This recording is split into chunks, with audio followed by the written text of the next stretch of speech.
Today we know about physical and chemical changes.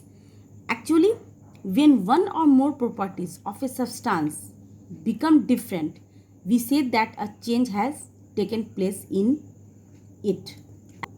Changes क्या है?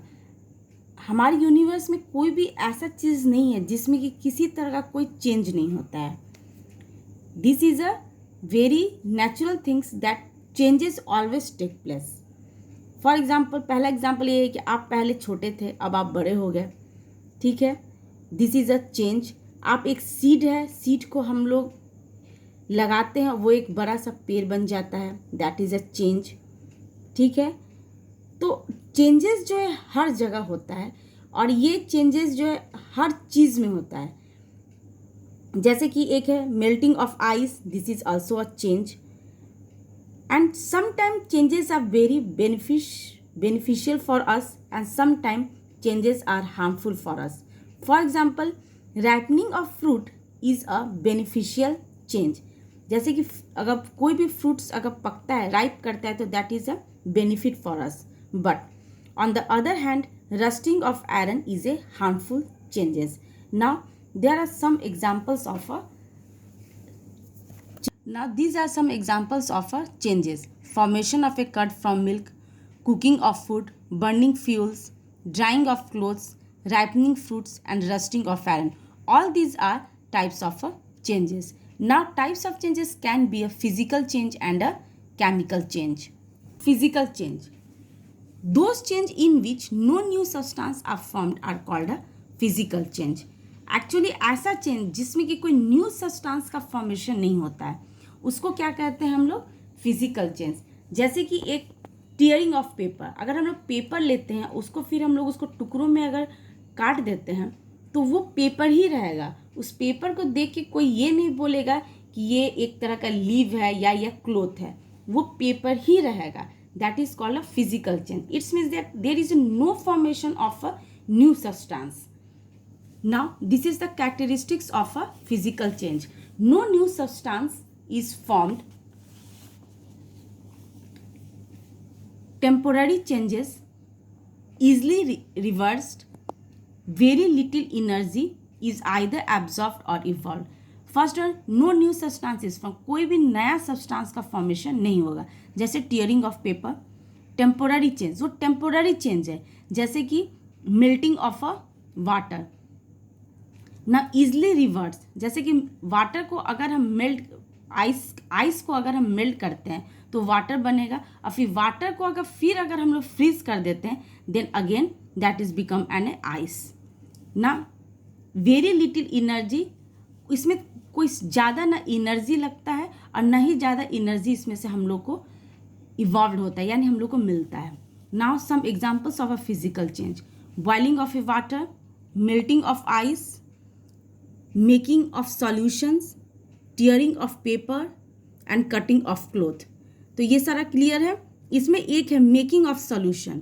Making of solution का मतलब है, अगर हम कोई भी सॉल्ट या शुगर को एक ग्लास वाटर में डिज़ोल्व कर लेते हैं अच्छी तरह से, और फिर उस डिज़ोल्व वाटर को अगर हम हीट करते हैं तो कुछ देर के बाद देखिए सारा पानी जो है, सारा वाटर जो है वो एवोपरेट हो जाएगा, और जिस बर्तन में आप उस पानी को आप एवोपरेट कर रहे हैं, लास्ट में देखिएगा वाइट जैसा सब्सटेंस वो रह जाएगा. इसका मतलब ये है कि अगर एक गिलास में अगर हम सॉल्ट या शुगर को डिज़ोल्व किए हैं तो अगेन हमको वो सॉल्ट और शुगर क्या है, वापस मिल जाएगा. That is a physical change. Chemical changes, those changes in which new substance are formed are called a chemical change. Actually ऐसा चेंज जिसमें कि न्यू सब्सटेंस का फॉर्मेशन होगा. जैसे कि अगर एक फ्रूट है, वो पहले रॉ रहता है, फिर वो आफ्टर सम टाइम दे राइप, वो पक जाता है, तो उसका सब कुछ चेंज होता है. उसका टेस्ट में चेंजेस हो जाता है, उसका कलर में चेंज होता है. तो that is a chemical change, यानी कि वो पूरी तरह से वो चेंज हो जाएगा. Now characteristics of a chemical changes. New substance are formed. Permanent change होता है, इसको हम लोग रिवर्स नहीं कर सकते हैं. A lot of energy is either absorbed or given out.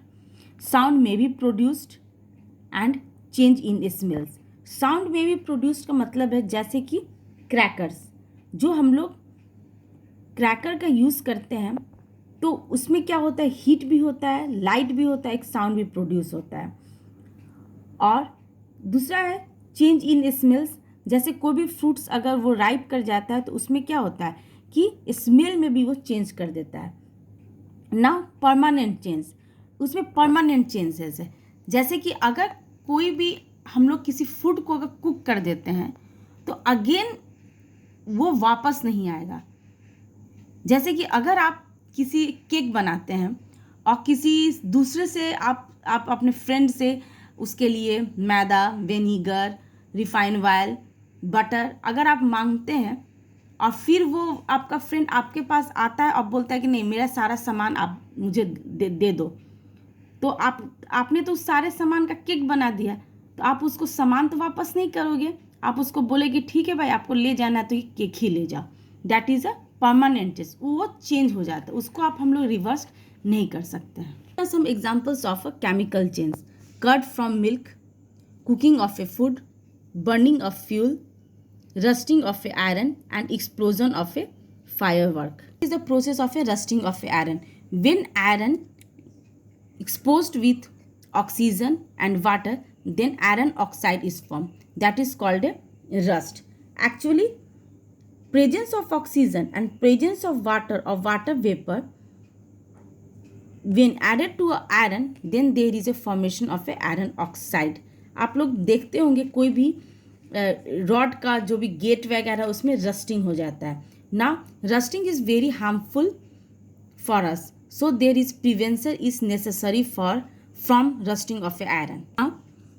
How do you prevent rusting of a iron? First is rusting of iron can be prevented by painting. We should always paint a iron substances just like the window grills, railing, steel furniture, all are painted. Now second is rusting of iron can be prevented by applying grease or valve.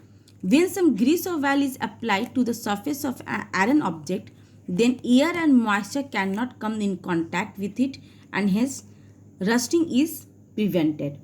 Now rusting of iron can be prevented by galvanizations. Actually, in this, a thin layer of zinc metal formed on the surface of iron object. Now, iron is coated with chromium to prevent rusting. A chromium metal is resistant to the action of air and moisture. So, when a layer of chromium is deposited on an iron object, then iron object protected from a rusting. Now, rusting of can be prevented by allowing it to make stainless steel. Difference between physical change and a chemical change. No new substance is formed in a physical change, new substance is formed. Is a temporary change, it is a permanent change. A physical change is easily reversible and a chemical change is usually irreversible. A very little energy is given out and a lot of energy is absorbed or given out. These are some assignments for you.